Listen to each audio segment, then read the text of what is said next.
Hi, my name is Mark, and today I'm going to run you through the basics of the zcam E2. If you just bought your E2, you've got just the body like this, very small, basic, compact, right? So you need to power this thing. So what are you going to do? Well, you've got a couple options. First of all, right here in the back is a spot for a Sony NPF style battery. That's these things here. You've seen these probably before. A lot of different things use these. So this is a 970 size, and this guy, just pop them on the back like this. It'll run you for about 3 hours on the zcam E2, which is really nice. It is a little big, but they have smaller sizes if you want a little smaller battery. These are cheap. You can get one of these for just around 20 bucks, like $25. They're good batteries. They last a long time.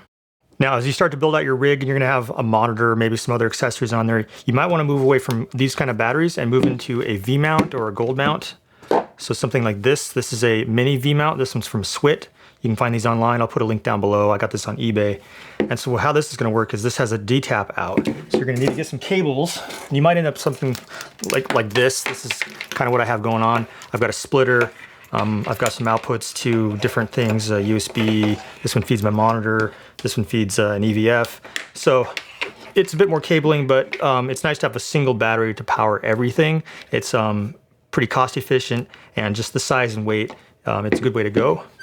Otherwise, if you're in a studio environment, the camera comes with a power supply. So this is the power supply. You've got different cables depending on which country you're in. So pick your correct cable, and then you have to figure out how to go from this barrel connector into your camera, right? So it comes with this. This is the only one that connects to the barrel, and it goes to a D-tap. But then they also give you this, which is a D-tap splitter. The way this works is you just pick one of these D-taps, you plug it in like that. And then over here at the other end, you have a LEMO. It's this silver connector. These are nice. These are actual LEMO connectors. They're Swedish, or Switzerland, I think. Swiss made. And that plugs into this little connector down here in the bottom corner like that. And then you can run your camera from AC power. And that's actually what I was doing with my V-mount, is I had this LEMO right here. It was just a shorty to go from my battery right into my camera. So I power my camera off the LEMO. The nice thing about the LEMO is once you plug this in, the camera turns on automatically, so you don't have to turn the power on and off with the red power button up here in the front. So now that you have your power situation figured out, the next thing you're going to think about is media. How are you going to record your footage? So I'm going to highly recommend that you go with a CFast 2 card. The camera has a built-in CFast slot right here behind this rubber door, and these are going to be your most reliable solution, and they don't have any extra cabling sticking out the side of the camera. Pushed in, locks in. It's just still your camera. There's no extra things on the outside. So if you introduce something like this is a SSD drive. You're going to have a USB-C cable plugged in right here. So now you're going to have this thing wobbling around, and you're going to have this drive that you're going to have to figure out how to mount. And you know, different companies make some mounting solutions for these, but you still have this kind of a scenario here. And these have proven to be a little unreliable. In fact, if you're using the Samsung T5s, zcam themselves will tell you that just touching the cable can lead to drop frames. That's how sensitive these can be. The T5s are not recommended by zcam. This drive, I believe, works okay. I personally don't record using SSD. I've never actually recorded the SSD with my zcam E2. I always use my CFast card. So your biggest reason for not using CFast is the price. Yeah, and granted, they are expensive. So this is one I would recommend. This is a EgoDisc Elite Pro. I bought a big one. This is 512 gigabyte. And this is about $700, $750. Yeah, and it's expensive, guys, but this is an investment, and it's giving you a peace of mind knowing that you're going to be reliably able to record with this camera. I've had no issues since I bought this card. So for reference, I placed my order for the zcam E2 in July of 2018. And then I got it at the beginning of October 2018, and I had this card right from the get-go.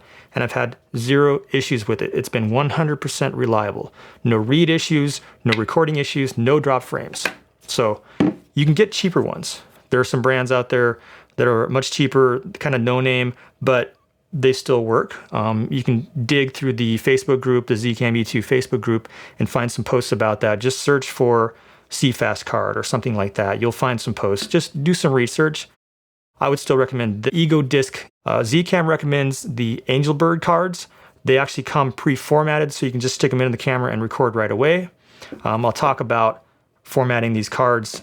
Currently, if you just buy a brand new CFast card, you don't want to put it in the camera, use the formatting in the camera, and then try to record. You can record, and it'll actually record your footage to the card, but you'll have read issues when you go to plug it in your computer. People have already posted a lot about this. The formatting in the zcam E2 right now doesn't do the kind of formatting that a computer needs to be able to read this properly. So you want to format this in a computer first, and then you can put it in the zcam E2 and format it in here. Same thing would go for these CFAT or these SSD drives. Format them on your computer first, and then you can plug them in to the E2. Okay, so now you have power and you have media. Now you got to put a lens on this thing. So it's a micro four thirds mount. So you can use standard micro four thirds lenses. Here's a wide angle from Panasonic. These two are both Olympus. These are in their Pro line. These are both very good, very sharp throughout their range. You can get some that have optical image stabilization, and that will work with this camera. I personally use old manual focus lenses. So this is a Takumar. This is my Helios. You can actually use Canon EF mount. This is a Tamron macro. You just need some adapters that work. So a lot of people want to know, what adapter should I use? What focal reducer should I use? This is a Metabones 0.64 XL. So this is the one I would recommend. One of the Metabones, either this one or the 0.71. The difference is this one's only going to work with full frame lenses like these. If you try to put an EFS mount lens on this, you might see some vignetting. So even the Sigma 18-35, you might get some vignetting at the wide end with this one. But you can mount a Canon like this, and you'll have aperture control and autofocus capabilities. Although it may not be the same kind of experience as you would get with a Canon camera, this does work. What about the Comlight and the Viltrox? Well, I guess the Comlight does work. It works with the E2 and it works with lenses like these. Although your mileage varies a lot with Canon lenses, not every lens that's EF mount will work with these kind of adapters. Just bear that in mind. The Viltrox, what is it called? EF-M2 does not work so well with this camera. The reason being, it's designed to work with the 4/3 standard protocol. This is micro 4/3, and they're different things, so it doesn't work reliably with the E2 if it works at all. I don't have a Viltrox, so I can't test it. That's why I recommend the Metabones, because these do work very well, and they're just kind of the best overall. The design, the optical quality, everything about things is going to be the best. They're the most expensive as well. This one's $650 US, so you're kind of getting what you pay for though. A lot of people ask, what's the best lens for this camera? Well, the best lens is the one you already own, because you already own it, you don't have to pay for it. You just need to figure out how to get it mounted on here. Now, if it's an old manual focus lens like this, you don't have to spend a lot of money on a electronic control adapter like this. You can just get a dumb adapter that goes from micro 4/3 to whatever your mount is. I have this going to an EF flange here, so I could use a dummy EF to micro 4/3 adapter on this and be able to shoot with this lens. And that's a pretty cheap way to go. You can get some of these lenses like these Helios, these Russian lenses. You can get these for $40 maybe for a decent one, and put a cheap adapter on there, and for like, $60, you've got a lens to shoot with. And this is actually a really nice lens. It has a lot of nice character, and it can be pretty sharp too. So you don't have to spend a lot of money to get a lens for this camera. You just, got to get the right adapter, basically. Now, if you have an electronic lens like this Tamron, which is an EF mount, it has autofocus, and the apertures inside here, it's all electronically controlled. You will need something like this to be able to control the aperture on this lens. I can't actually use this lens without this kind of control. It'll be wide open all the time. I think this one's f2.8, so it'd be wide open every time I went to shoot with it, which is not ideal. You want to be able to control that aperture, and that's what you get with an electronic device like this. It will convert the protocol, the micro 4/3 protocol, to the Canon EF protocol for these lenses. And there's actually a switch on the side that will actually adjust the aperture, so you don't have to go into the camera. But if you are using this with this lens, the camera does have aperture control through the camera for the lens, and also has the autofocus also does work. But again, Your mileage may vary there. Not every lens will work with this camera with this adapter. So it's not the same system. This lens was never designed to work with this camera. This protocol is different from this protocol.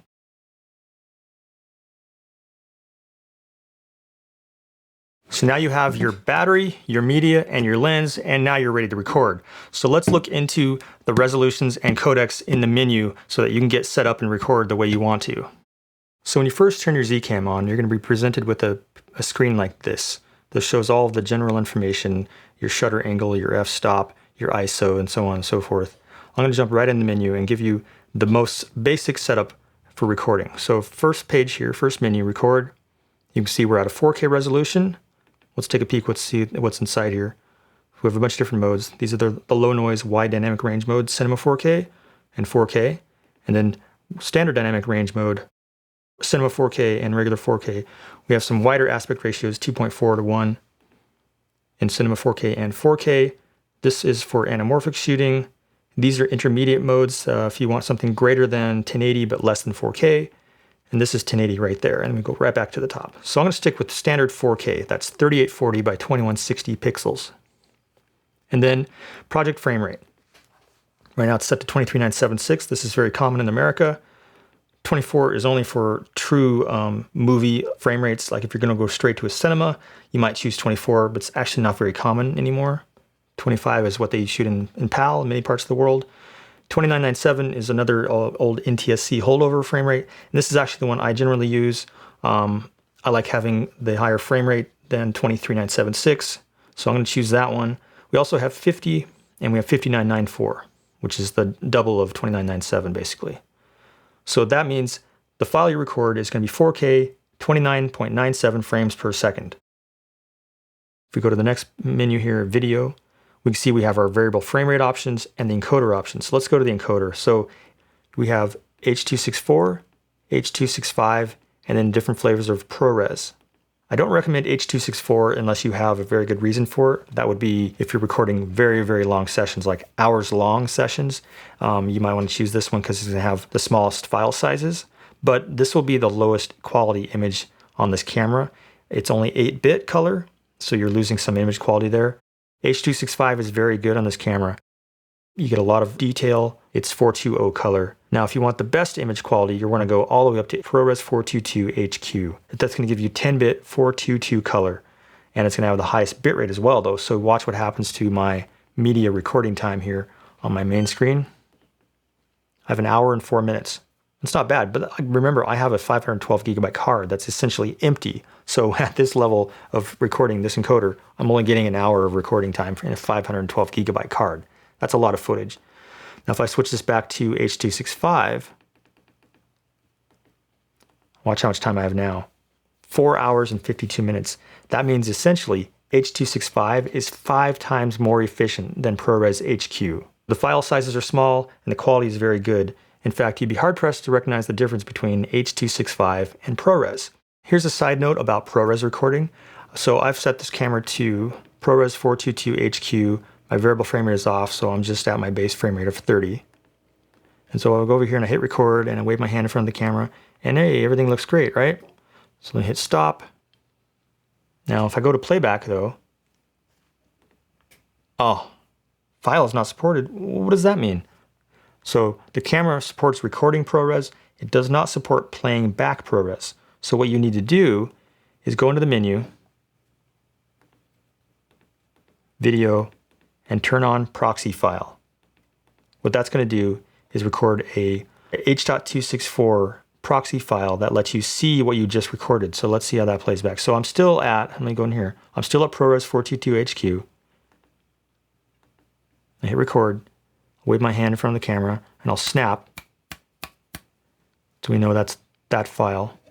Hit stop, hit playback, and then there's my file. We can see that I'm waving and I'm snapping.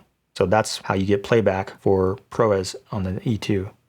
If I were to change my frame rate to something higher,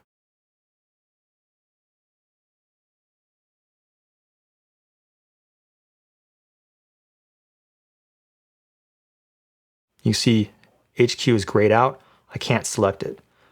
At 60 frames, I can only go to 422. And then also, if I go to my high frame rate, you'll see that some of my modes, my high frame rate modes are grayed out. So 120, I can't do it.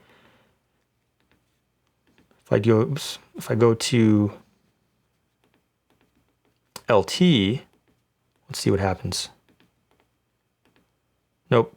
On ProRes, you can only go up to 60 frames per second. So let's change this back to H.265, and you'll see that I can go all the way up to 120. There it is, boom. Now, so that would be 4K 120. So here's my 4K.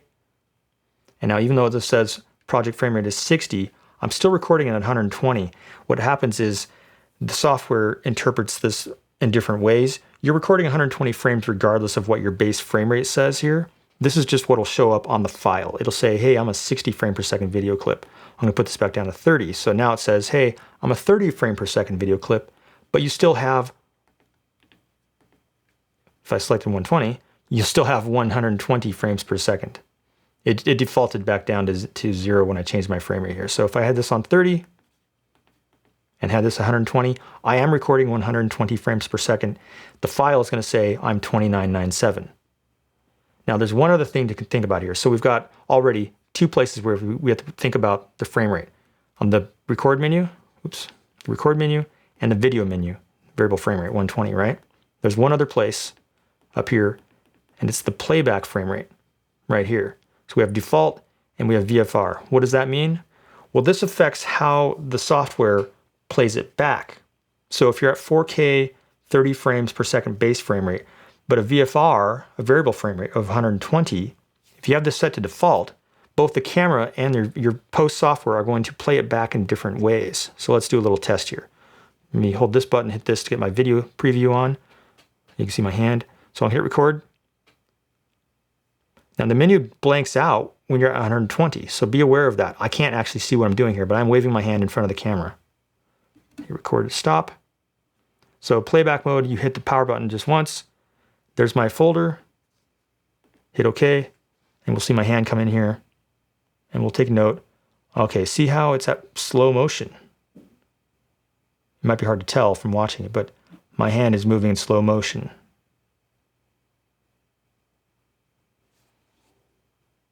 So let's do this again, but we'll set this to VFR. Okay, so now I'm on the same setting. I'm still at 4K, go down here, 30 frames per second, but I'm VFR 120. So I'm still recording 120 frames per second, but because I changed that playback rate, when I hit record, I'll do the same thing. I'm waving my hand in front of the camera for 3 seconds. Now when I go into playback, this is the one I just did, 3 seconds, and I hit playback, you'll see it's at real time. That's just as I was doing it live.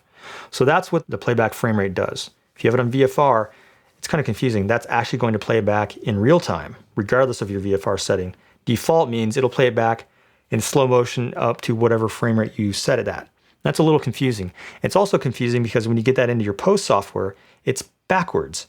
If I have this set to VFR, it's going to play back at slow speeds in DaVinci Resolve. If I have it set to default, it'll play back at normal speed. So that's a little confusing. You're gonna have to experiment with that. Just know that regardless of what settings you have, if you have this set to a variable frame rate, you'll always have that many frames recorded, regardless of what the other settings are. You just might have to tell your software to play it back faster or slower. The E2 has what's called a dual native ISO sensor. What does that mean? Well, it actually has two circuits connected to the sensor, one that reads at a lower gain and one that reads at a higher gain, but the way they do it, you're getting about equal noise performance from both settings. So right now I'm set at ISO 500. This is the first native ISO setting. This means this is the lowest noise that this sensor will produce at ISO 500. If I were to change that, press the ISO button and go up to 2500, this is my second native ISO. Now the noise level at ISO 2500 is essentially the same as the ISO 500, but as you can see, I'm getting a much brighter image. This makes this really, really useful for low light situations. Let me go back down, you can see the light level drop. So go back down to 500. So it just depends on how much light you need. I try to stay at 500 during daylight. It's going to have just the best image overall because it's the lowest gain circuitry. But if I need to jump to 2500, if it gets a little darker out, no problem. I'll go to 2500 and I'll still have a really, really nice image. In fact, I've actually shot at 2500 during the daytime without really realizing it. I just had my ND, my variable ND filter turned up a little higher. But yeah, it's almost as clean as the native ISO of 500. And that's all there is to it. You have two native ISO settings. Now, what you don't want to do is to be at ISO 2000. Essentially, it's one of those ISOs you almost never want to use, because what that means is you're applying as much gain as you can to that lower native ISO of 500, and it's going to have more noise, even though it's actually not as bright as if you were at 2500. So just keep that in mind. If you're going to be anywhere close to 2500, like at 2000 or even the next step under, which is 1600, you might as well just go to 2500 and then apply a little more ND to your lens so you can stop it down, or maybe up the aperture a notch.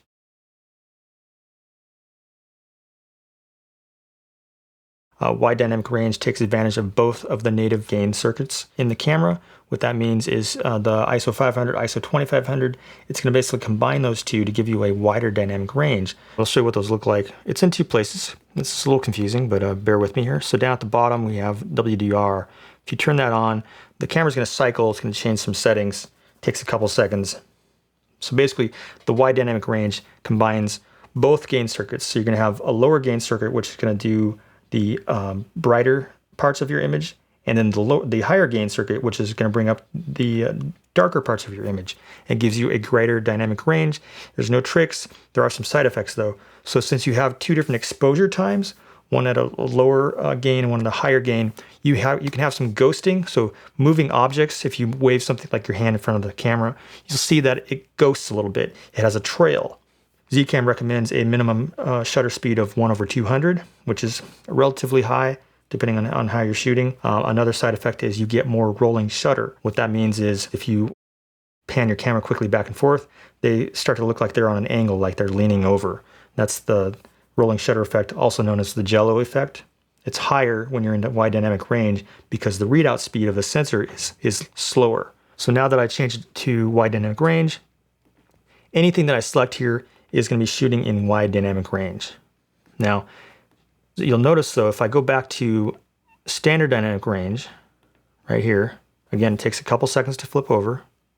I actually have two low noise modes available to me here, right?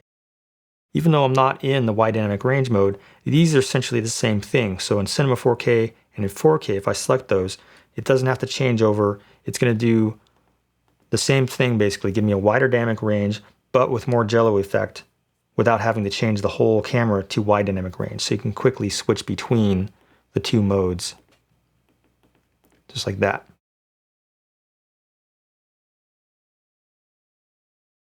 The next thing I want to talk about is noise performance. The zcam E2 is a good performer in low light situations. That's because it has that dual native ISO sensor. So if you jump up to that native ISO of 2500 and you're getting a brighter image, and it's not going to have more noise than it really would at 500, or at least nothing significant. You're not really going to notice the difference. It's going to be very, very clean at 2500, and that enables you to get more light in low light situations. Now, let's say you were shooting in a very dark situation. Maybe either you bumped up your ISO or you just had dark parts of your image, even if you were at native ISO of 2500. You're going to end up with some noise. And also, if you're shooting, let me put this back down to 2500. If you're shooting at a high frame rate, that's also going to reduce your light level. So each frame has less light because it's recording faster. There's less opportunity for light to hit the sensor for 120 frames than there is at 30 frames. So I'm recording at 4K VFR 120 at ISO 2500, and if I'm in a dark scene, I'm going to have noise. That's just the nature of a sensor of this size. I'm going to have some noise. So what do you do about it? Well, you have some options. Your video editing software probably has some noise reduction. If you're using the free version of DaVinci Resolve, you don't have it. It's only in the studio version. But Zcam offers their own denoiser. Now, I've actually never used it before. I usually just use the built-in one in Resolve because it's simpler. But I would recommend looking at the zcam denoiser software. It's only available for Windows. This is another reason I don't use it. I don't have a Windows computer, but it's designed by zcam specifically for their cameras and specifically for the E2. So it's going to do an optimal job at removing noise. They understand this camera, this sensor, and the noise it has better than anybody else. And so their denoiser is likely going to be the best denoiser for this footage. That being said, I've had some really good results with the denoising in DaVinci Resolve. I'll let you figure that out because it's, everybody has a different way of doing it, and what you might think looks good is probably different than what I think looks good. So it's something you have to experiment with, and you might not even have DaVinci Resolve Studio. So whatever software you have, if it has noise reduction, you want to play with that. Some people also recommend Neat Video, NEAT, that's noise reduction software. You, of course, have to pay for it. It depends on what video editing software you're in as to what version you buy and how much it costs. It comes as a plugin for DaVinci Resolve. You can try that if you want, but the denoiser from zcam is free, so I definitely recommend trying that one. Now, that being said, I've shot a lot of stuff at 120 frames per second. In fact, I shoot most of my footage at 120 frames per second because I like having the option of slowing it down. And I don't denoise everything. I only denoise maybe 30% of my footage. It just depends on how noticeable it is to me. And for most people, if you're watching my video on a cell phone, you're probably never going to see that noise. I'm editing on a 55-inch OLED screen, so I see all the noise. So that's my reference. That's how I know if I'm going to denoise a scene or not, is how much noise do I see on that big 4K OLED screen. So color profiles, what does that mean? Well, as a manufacturer of a camera like this, you have a lot of options as to how you want the image to look. zcam gives you a couple of different options. So there's standard color ranges. Let's go down here to the image menu, and you can see here image profile. Rec. 709 is probably the most common. It's been around for a very long time. It just means that you have a certain range of luminance and color. It's the standard one that if you're watching television, if you're watching a Blu-ray, if you're watching streaming, you're seeing Rec. 709 footage, basically. Now, you can do that here. You can select Rec. 709, and it'll record that in camera, but you're going to have kind of limited options when you get into the post as far as color and brightness. They're more or less set, and you don't have as much control over that. If you want to have more control, you're going to use one of these other settings. I recommend Z-Log 2. This has the greatest possibilities for adjustment. It means it's going to give you a very flat image. That's why this looks really flat, besides being I'm just pointing at a bright light. It's going to be very, very flat when you get into post, so you're going to have to do some processing to it. And that's where the zcam color plugin comes in handy. You can see if we go to Rec. 709, already there's more contrast. It's not so washed out. And you also have flat, which is kind of somewhere in between the two. You can see it's still a little washed out. It's not as contrasty as Rec. 709. And then finally we have HLG. Now this is hybrid log gamma. It's kind of hard to explain, and that's basically why I don't use it. It has part of the luminance curve of Rec. 709, except at the upper end it has a different luminance curve. And it gets so technical that I just don't recommend ever shooting in this mode, because you have to understand what it's doing to be able to process it in post properly. So I would just stick with Z-Log 2 and then use the zcam color plugin. So let's take a look at that plugin. Here I've brought a clip into DaVinci Resolve's color page. So up here in your open effects, if you scroll down to the very, very bottom, you'll have the Z color plugin. I'm just going to drop it onto a node here, and already it's doing some stuff for me. So I'm going to select my input color space. I shot this in Z-Log 2, so I'm going to leave that at Z-Log 2. And my output color space, I'm in an HDR timeline, so I'm going to select Rec. 2020. You'll probably want to be in Rec. 709, but for me this is appropriate. So I'm just going to play with some of these settings here to see what it can do, just to show you what it can do. Here's my color temperature, my tint, my saturation. I have my lift, gamma, and gain. All these sliders, they're very, very much like what Resolve has in its color page right here. Gamma, look and feel, all kinds of options to play with. So if you want to play with the plugin, you can go to the zcam website, and they had a new page called LUT. It's under support, LUT. And right here, these top two are the zcam plugin. This is just the newest version right here, 1.6, and it gives you 3 versions here. for Adobe Premiere, OFX for Resolve, and Final Cut Pro. So you download these packs and you'll get all 3 of those versions. It's completely free. So I want to talk about the network connectivity and the zcam app for iOS. Obviously there's a network connector on the back of the zcam. So if you go into the connect menu, you can see right here network. If we go in there, here's a Ethernet mode, router, direct, static. I'm not going to go into this too much, but basically know that your zcam E2 can stream video over an Ethernet connection. So this opens up a whole world of possibilities. Some people are really taking advantage of this. You can also use a web browser to view and control your zcam E2. And you'll see that if you watch my video on how to update your firmware. I actually updated my firmware using a browser with a network connection. So let's look at the iOS app from zcam. So here I have an iPhone, and first of all you want to go into your connect menu on your camera, go into network, go into Wi-Fi, and make sure that the Wi-Fi is turned on, and you get this little ID like this. You have to have your Wi-Fi antenna plugged in to have that functional. And so what that means is that when you go to your iPhone, go to your Wi-Fi, turn that on, you'll see that menu pop up. There it is right there. I connect to it by touching that. I already connected to it previously, so it's reconnected. And so now you can go to your Z Camera app. And the first time I went in here, I didn't have to do anything. It was already connected. So I hit Control, and look at that. I'm looking at my image, and you can see down here you have all kinds of controls. So here's my shutter speed. Here's my ISO. And we can watch if I change this back to here. Watch my ISO change when I, boom, 8,000, 2,500. Here's my shutter. You see I shut my shutter down. This is pretty cool. Yeah, parade, waveform monitor, vector scope. That's false color, that's zebras, that's peaking. Oh, this is nice right here, guys, right here. Boom, pick your real number, pick your ID. Much easier than doing in camera. Wow, this is pretty cool. Look at all the settings you can control here. Flicker reduction. That's pretty neat. That's all. These are all menu options in the camera, but here you can set them right here. You have quick access here, so you can keep your preview up. You don't have to go to the other menu and lock out your preview. I forgot to show the most important feature, right? So, big red button at the bottom, boom, record, and the camera goes into record. And that delay is very, very minimal. There's a little bit of delay, but that's pretty darn good.